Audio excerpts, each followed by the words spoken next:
આગામી હોળી તહેવાર નિમિત્તે દાહોદ જિલ્લામાં વિશેષ બસો ફાળવવા જય બિરસા મુંડા આદિવાસી યુવા સંગઠન દ્વારા મુખ્યમંત્રીને રજૂઆત।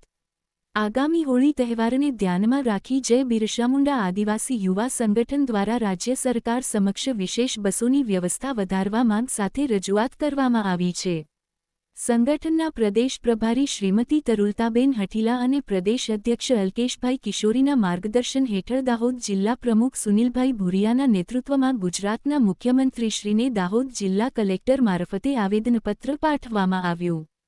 હોળીનો તહેવાર સમગ્ર દેશમાં ધામધૂમથી ઉજવાતો હોય છે, પરંતુ આદિવાસી સમાજ માટે તેનું વિશેષ સાંસ્કૃતિક અને સામાજિક મહત્વ રહેલું છે। દાહોદ જિલ્લો આદિવાસી બાહુલ્ય ધરાવતો જિલ્લો છે, જ્યાં વર્ષ દરમિયાન ખાસ કરીને હોળીના એક મહિનામાં જ લગ્ન, વાસ્તુ સહિતના શુભ પ્રસંગો યોજાતા હોય છે। રોજગારીના અભાવે દાહોદ જિલ્લાના મોટી સંખ્યામાં લોકો રાજ્યના વિવિધ વિસ્તારોમાં કામધંધા માટે સ્થળાંતર કરે છે।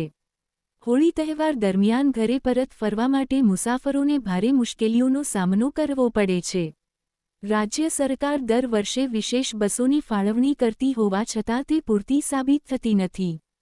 જયસ સંગઠને રજૂઆતમાં માંગણી કરી છે કે દાહોદ જિલ્લામાં દર વર્ષની સરખામણીમાં બમણા પ્રમાણમાં બસોની ફાળવણી કરવામાં આવે અને મુસાફરોને રાહતરૂપે ભાડાના દરો અડધા કરવામાં આવે।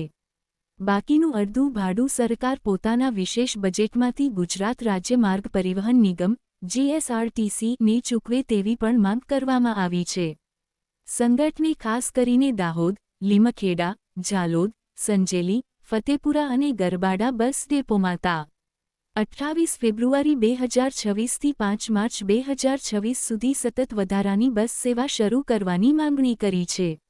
આ સાથે દાહોદ બસ ડેપોના મેનેજરને પણ રજૂઆતની નકલ આપી તાત્કાલિક યોગ્ય પગલાં લેવા વિનંતી કરવામાં આવી છે।